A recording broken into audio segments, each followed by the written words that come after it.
Ողջույն, բարեկալուստ հայկական խոհանոց, բարեկամներ այսօր առաջարկում եմ միասին պատրաստենք կաղամբով անչափ համեղ կոտլետներ։ Եթե կաղամբով կոտլետները ձեզ մոտ տապակելու ընթացքում սևանում են, ապա փորձեք պատրաստել այս տարբերակով։ Դրսից ստացվում են խրխրթան, իսկ ներսից լավ եփված եւ անչափ համեղ։ Բացի կաղամբից պետք է օգտագործենք նաեւ դդմիկ, գազար, պղպեղ, ծիծակ, ինչի արդյունքում կոտլետները ստացվում են նաեւ վիտամիններով հարուստ։ Բաղադրատոմսի մեջ օգտագործվող բոլոր բաղադրիչների հստակ չափաբաժինները, ինչպես միշտ կգտնեք նկարագրությունների բաժնում։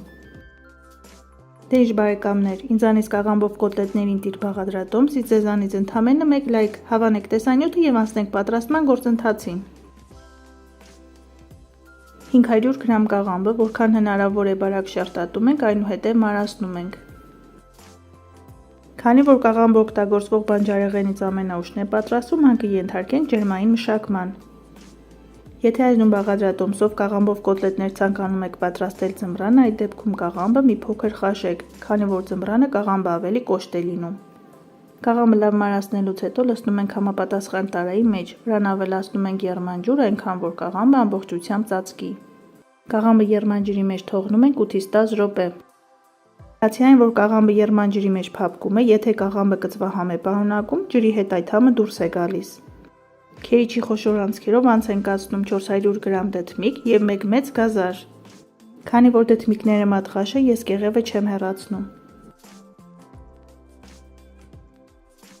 Դդմիկը եւ գազարը լցնում ենք տարայի մեջ, վրան ավելացնում ենք մի փոքր աղ, մի լավ խառնում ենք եւ թողնում ենք մոտ 5 րոպե, որպեսզի ավելորդ հեղուկը դուրս գա։ Սա պարտադիր պայման է համեղ կոտլետներ պատրաստելու համար, այլապես ստիպված կլինենք բավականին այլուր ավելացնել։ Մինչ աղը իր գործը կանի, հեռացնում ենք մեկ պղպեղի սերմնատուփը եւ որքան հնարավոր է մանր կտրատում ենք։ Պղպեղը եւ կծու ծիծակը կաղամբով կոտլետները էլ ավելի համեղ են դարձնում։ Սակայն եթե կծվի սիրահար չեք, կարող եք կծու ծիծակ չավելացնել։ Մանր կտրատում ենք նաև ծիծակը եւ մի փոքր փունջ, սամիտ եւ համեմ։ Բանջարեղենային կոտլետները ես միշտ մատուցում եմ համեղ թանձրուկով, որը պատրաստելիս օգտագործում եմ թթվասեր, սամիտ եւ մեկատամիկ սխտոր։ Բանջարեղենային կոտլետները այդ թանձրուկով պարզապես արտակարգ համ են ունենում։ Փորձեք պատրաստել այդ տարբերակով, ճաշակել եւ մեկնաբանությունների բաժնում կիսվել ձեր կարծիքներով։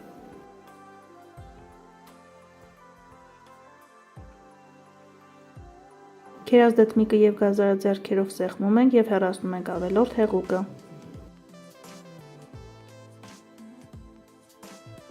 Նույն ձևով արվում ենք կաղամբի հետ։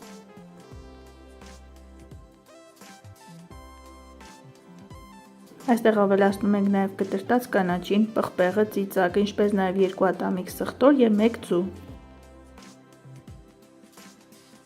Համեմունքներից ավելացնում ենք աղ, աղացած համեմի սերմ, սև եւ կարմիր պղպեղներ։ Որպեսզի այս զանգվածը դառնա կպչուն եւ հեշտորեն հնարավոր լինի ձևավորել կոտլետներ, ավելացնում ենք 3 ճաշի գթալ ալյուր։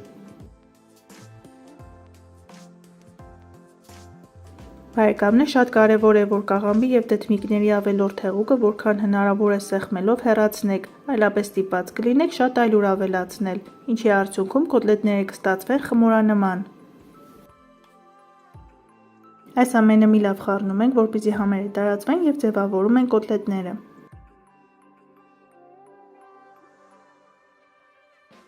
Առանց այլուրի, առանց ձեռքերը թռչելու այսպես հեշտությամբ ձևավորում ենք կոտլետները եւ դնում ենք անմիջապես տապակի մեջ։ Կրակը պետք է լինի ցածր, որպեսզի կոտլետները հասցնեն տապակվել եւ մեջը հում չմնա։